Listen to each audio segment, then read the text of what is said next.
Olá, galera! Sejam todos muito bem-vindos aqui ao canal Confraria Cognitiva e também ao canal Professor José Alessandro Neves. Este é um vídeo muito especial. É um vídeo em que eu vou mostrar para vocês realmente como fica cada vez mais difícil para a apologética defender as chamadas pseudepigrafias, justificarem que os textos foram produzidos por discípulos de discípulos propriamente de Jesus, ou simplesmente não compreenderem que os autores são aqueles que estão na estrutura do império, com um estilo próprio e uma maneira de se produzir narrativa de intervenção.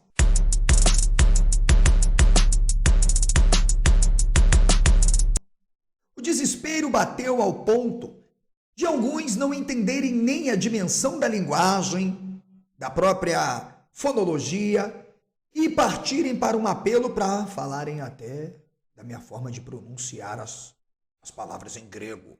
O que demonstra uma certa deficiência cognitiva, porque nós constituímos hábitos na maneira de falar até em português, né? Por exemplo, nem sempre usamos a preposição de, e às vezes falamos de. Isso é muito comum. Nem sempre falamos um copo de água, um copo d'água. São construções muito comuns, né? Como, por exemplo, pronunciamos às vezes uma palavra com S, com som de cedilha. Isso é muito comum, tanto no inglês, quanto no espanhol, na língua portuguesa. Basta você ler um contexto ou assistir um vídeo num contexto e você vai perceber se uma pessoa, de fato, sabe o que aquela palavra quer dizer ou como ela se pronuncia, ou você vai querer ser puritanista, sabe? E dizer que o outro não sabe grego porque pronunciou uma palavra no lugar de autor, ele pronunciou autor. Como pode ser simplesmente uma maneira. Deixando claro que o grego koiné não é falado, é um grego apenas escrito. E a leitura pouco importa, na verdade, para a gramática.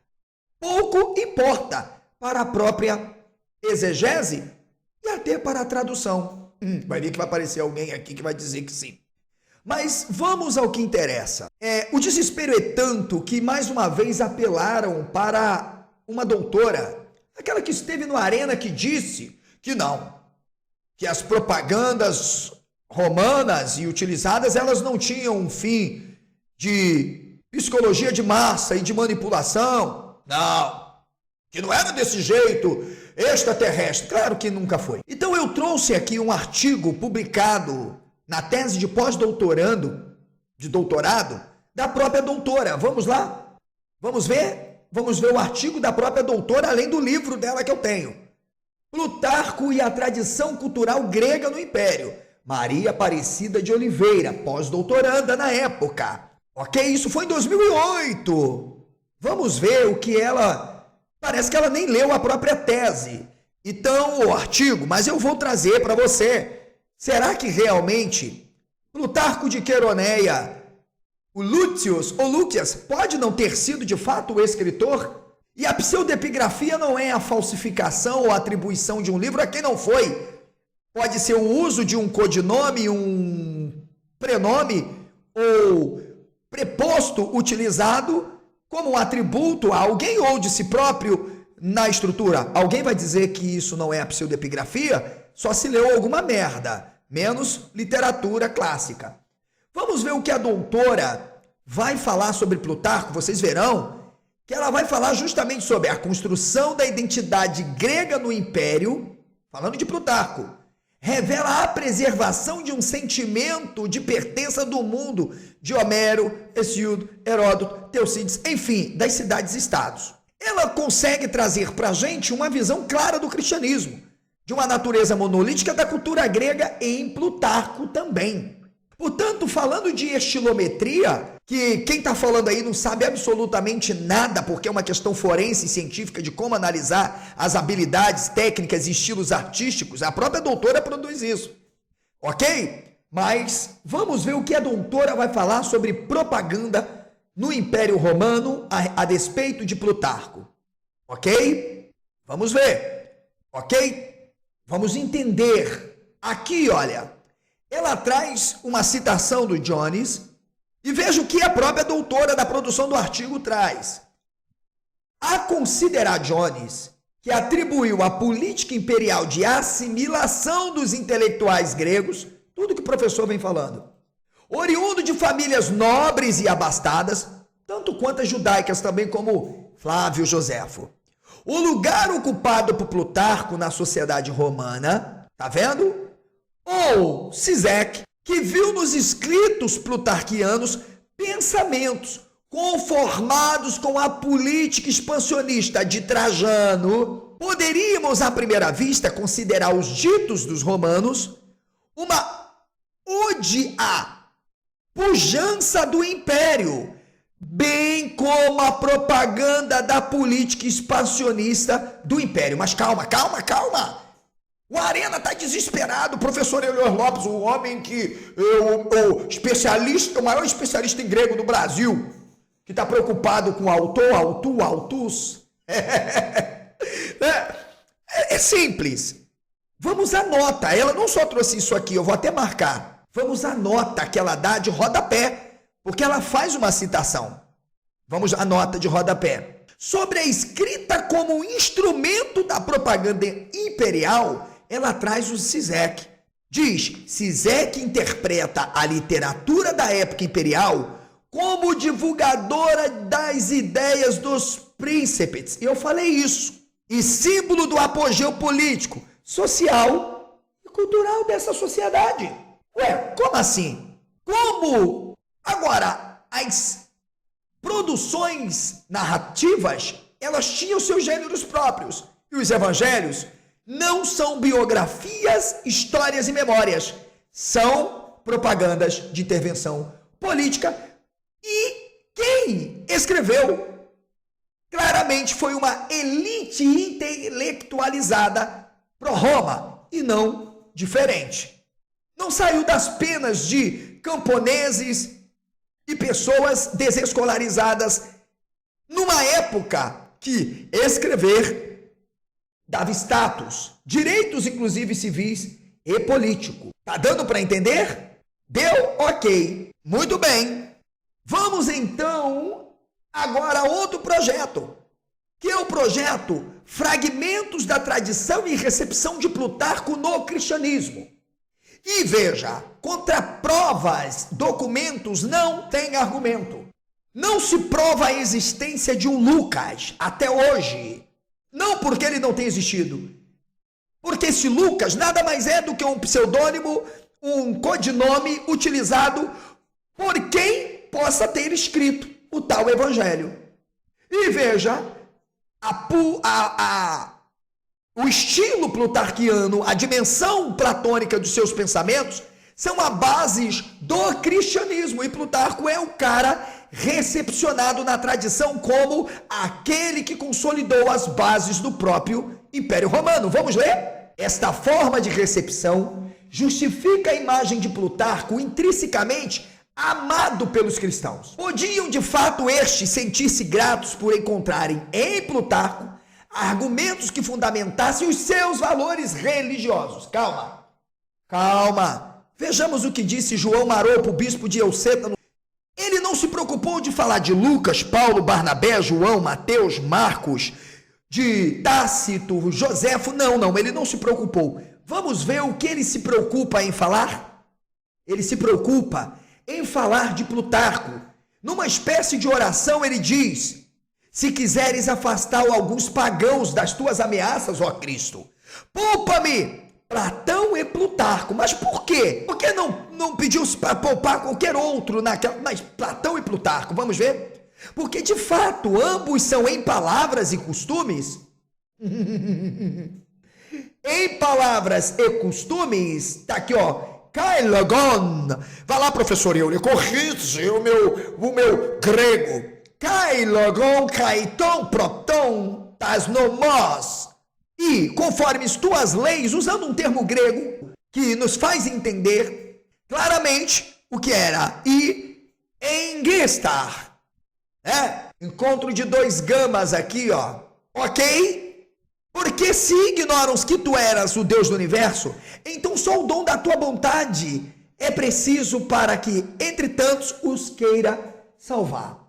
Senhores, eu vou mostrar para vocês que isto aqui não é um trabalho produzido por qualquer pessoa, pela doutora aí do Arena. Não, este é um trabalho coordenado pelos maiores especialistas e a doutora conhece. José Ribeiro Ferreira, Delfim Ferreira Leão, e uma produção que é uma coleção de estudos e pesquisas e investigações só de Plutarco, produzidos por acadêmicos de diversos países. Tá aqui.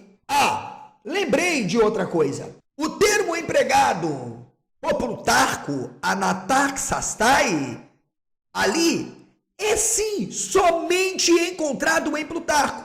Mas o senhor, especialista em grego, ele não soube trabalhar estilometria e foi trabalhar, sabe com o quê?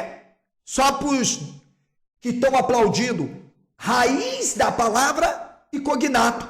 Ou seja, havia sim cognatos e raízes da palavra que foram utilizados por outros. Mas eu quero que ele me diga se anataxastai está presente em qualquer escritor, porque estamos falando de estilo e de termo empregado. E, portanto, a forma de emprego de Plutarco e de Lucas, anataxastai, são únicas, singulares. Outra questão que eu quero deixar claro aqui é que eu estou produzindo de forma acadêmica, teórica, metodológica, com critérios, os meus trabalhos sobre Plutarco. Já estão sendo elaborados. A pessoa que disse que ia me refutar, correu quando eu disse que para ir para Plutarco é preciso primeiro saber definir os conceitos platônicos em A República, em grego. Conseguiu? Não conseguiu, porque se eu abrir e dizer, leia, vamos ver se você sabe, não vai fazer. Então, está produzindo vídeo para suas audiências, porque pegou mal e vai continuar pegando mal. E eu estou mostrando aqui que não estou utilizando-me de nenhuma outra produção, senão da própria doutora, que mostra que, de fato, havia uma propaganda muito forte, sim, mas depois de alguns anos a doutora foi dizer que não. Será por quê, hein, gente? Será por quê? Vamos continuar lendo aqui?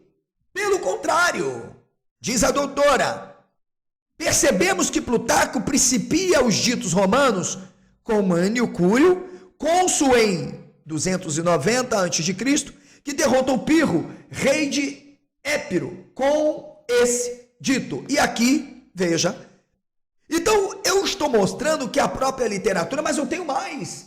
Eu tenho uma obra produzida, vou mostrar primeiro para vocês, ok? Por outros acadêmicos e especialistas. Mostram, sim, que, de fato, a literatura, a forma artística era o caminho para essa intermediação. Mas calma, vamos deixar a doutora falar.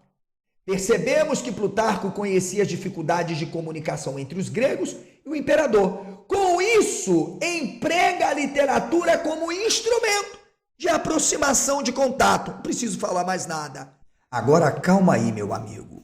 Eu sou terraplanista conspiracionista, mas que procurou analisar profundamente cada documentação antiga no contexto do primeiro século, sob as penas dos grandes eruditos e pensadores, como Plutarco de Queroneia, entre outros. Vamos ler aqui Numa Pompílio e a manipulação religiosa em Roma. Vamos ver. Olha aqui. Depois de Rômulo, Numa Pompílio, o segundo rei romano, liderou Roma. Tito Livio, historiador romano que nasceu em 59, supostamente antes de Cristo, e faleceu no ano 17, tem descrito sua obra Ab Uber Codita, desde a fundação da cidade, por volta de 25, pressupondo ali a data aproximadamente da invenção do Cristo. Sobre Numa Pompílio, escreveu que naquele momento surgiu em Roma o desejo de manipular as pessoas através da religião. Essa percepção de que a propaganda imperial, de que uma propaganda é capaz de manipular o pensamento de um povo, como se fosse aqueles filmes de ficção científica que descem os marcianos e soltam um raio e todo mundo fica zumbi fazendo o que o marciano mandou, porque aquela luz iluminou o seu cérebro, né? Eu já percebi, eu gosto muito de ficção científica, eu acho muito ficção científica.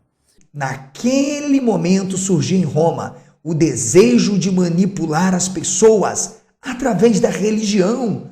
Ah, como eles faziam isso, doutora? Ah, entendi. Não, havia manipulação, mas não era assim uma coisa absurda. Era tão absurda que os impostos captados por Roma eram utilizados para construírem os maiores monumentos e financiarem as grandes obras literárias. Essa percepção de que a propaganda imperial, de que uma propaganda é capaz de manipular o pensamento de um povo, eu acho muito ficção científica. Diga aí, doutora, que eu estou falando asneiras e que minhas fontes não são fundamentadas. Continua. Percebendo que os homens não se desenvolveriam, ficando acostumados a essas coisas devido às guerras, já que a natureza deles ficava selvagem, rústica através das guerras, ele pensou que seria útil que os seus guerreiros fossem suavizados pelo desuso das armas e construiu um templo de Janus. Essa percepção de que a propaganda imperial, de que uma propaganda é capaz de manipular o pensamento de um povo, eu acho muito ficção científica. Calma, calma, vamos continuar. O mais eficaz a fazer com uma população que era ignorante e naqueles dias iniciais não civilizada era incutir neles o medo dos céus. Essa percepção de que a propaganda imperial, de que uma propaganda é capaz de manipular o pensamento de um povo, eu acho muito ficção científica.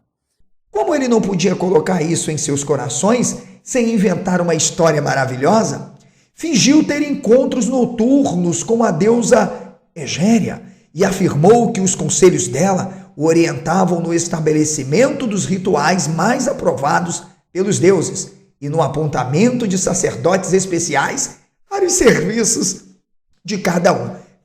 Eu acho muito ficção científica. Calma, calma! Você do Apologética, do Arena, você que vai me refutar sobre a hipótese plutarquiana. A influência grega. Os romanos tiveram contato com a literatura grega por volta do ano 300, antes do suposto Cristo, que não existiu. Naquele momento, passaram a adorar e a copiar literatura grega. Para isso, eles tinham que investir muito. Não é verdade? De acordo com a professora universitária italiana da Universidade de Nápoles, onde lá a ciência é levada a sério. Não é igual aqui no Brasil, que qualquer pessoa com Bíblia debaixo do braço produz qualquer coisa e diz que está fazendo história. Eu acho muito ficção científica. Ou literatura. Veja, ela é especialista também em latim antigo. É mais ou menos nesse momento que se modela o mito de Rômulo, descrito, inclusive, como eu falei anteriormente. Eu acho muito ficção científica. Pois o especialista em grego disse que Plutarco não falou de um nascimento, de um mito virginal e de uma virgem semelhante ao Jesus dos Evangelhos. Que lindo, gente! Eu acho muito ficção científica. Mas eu vou continuar. Segundo ela, a partir do ano 100, aproximadamente, os romanos começaram a reescrever literatura grega. Uma literatura plena de histórias milagrosas, de deuses gregos diversos, incluindo, entre vários outros, caminhar sobre as águas. Eu acho muito ficção científica. Como é o caso de Neturno. Gente, é agora que eles vão pirar. Ressuscitar dos mortos, como é o caso de Empédocles. Ih, professor, para! Eu acho muito ficção científica. Nascer de um deus ou semideus e uma mulher, como Heracles. Ah, temos ainda aqueles que ascendem aos céus ao morrer, como Heracles. Eu acho muito ficção científica. Por exemplo, a crença e lenda grega geral. Cura milagrosa pela saliva. Crença grega e depois romana. Eu acho muito ficção científica. Agora é que vem a cereja do bolo. Por que Roma então investe na propaganda de todos os gêneros? Por que Roma adota toda forma de estilo? Como, por exemplo, na República em Platão, sobre como produzir diegese. Ou nós podemos pronunciar diegeses, ou diegesim, ou diegeses, ou diegesim. O problema, gente, é saber o que se está dizendo e não propriamente como se pronuncia. Mas entendi, o professor é especialista em grego. Roma então decide aplacar a situação que está vivenciando para atenuar os problemas. Sua religião civil, não é isso, doutora? Diga que eu estou errado. O mitraísmo está sendo suprimido pelas diferentes escolas religiosas do Império. Então, os problemas que envolvem Roma e as religiões, sobretudo na Palestina, levam os imperadores a iniciarem um grande projeto, como, por exemplo, quem sabe criar um Messias, fundindo em toda uma construção mitológica, sincrética, para apoiar o Império Romano, porque afinal o único Jesus que tem no Novo Testamento, ele apoia Roma, do começo ao fim. Nem seria assassinado por eles, porque na verdade houve até quem dissesse, eu não vejo culpa nesse homem. Eu acho muito ficção científica. Enfim, então Roma decide construir uma religião muito clara. Vamos divulgar o cristianismo, vamos transformá-lo, quem sabe, numa religião oficial do Império. Mas o mais importante é que toda essa construção, como eu defendo e defenderei, agradeça Plutarco de Queroneia. Eu acho muito ficção científica. Porque é ele quem vai dar a última roupagem do cristianismo que Roma precisa para conquistar o mundo e estabelecer a sua Pax Romana. Portanto, a criação de uma nova religião através de um texto forjado em Roma é algo muito claro. Até que os acadêmicos provem que os evangelhos são biografias, histórias ou memória, nós iremos dizer que são transposições diegéticas. Porque os romanos tinham na antiguidade um histórico de falsificação, inclusive, de documentos de diversas crenças religiosas. O próprio Joséfo confessa isso. Ele está chateado com os gregos que estão trabalhando para Roma. Ele fala isso. Eu acho muito ficção científica. Como as fábulas egípcias e aquelas tábuas de Ísis, os persas, Mitra, enfim, vários momentos nós temos claramente documentos para provar que uma das coisas mais extraordinárias em Roma era a falsificação de documentos. Eu acho muito ficção científica. Quando o professor diz que não existe nada verdadeiro no cristianismo, a não ser a mentira, a farsa e a falsificação, eu vou dizer mais o quê? Mas calma. Quem sabe se nós falarmos da falsificação do texto O Pastor de Hermas, forjada em Roma entre o ano 70 e 100, ou de algumas cartas dos Paulos, que eram Paulos. Não briguem comigo, senhores, porque não tem prova da existência desse Paulo.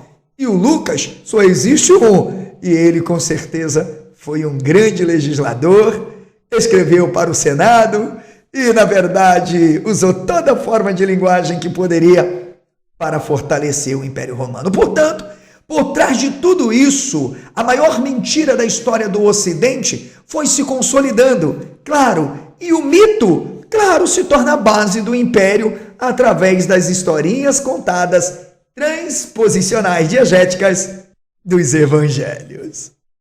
Agora, me refutem, senhores doutores, o meu trabalho está sendo desenvolvido. Enquanto isso, ficam na saudade de tentarem me refutar, ou apenas fiquem falando da forma com que eu pronuncio autom. Enfim, apenas resta o purismo para tentarem dizer que eu não tenho competência e que o que eu produzi não tem fundamento. Lamento. Mais uma vez, a guru e o guruzinho foram empacotados. Só resta saudade e vontade de me refutar. Eu acho muito ficção científica.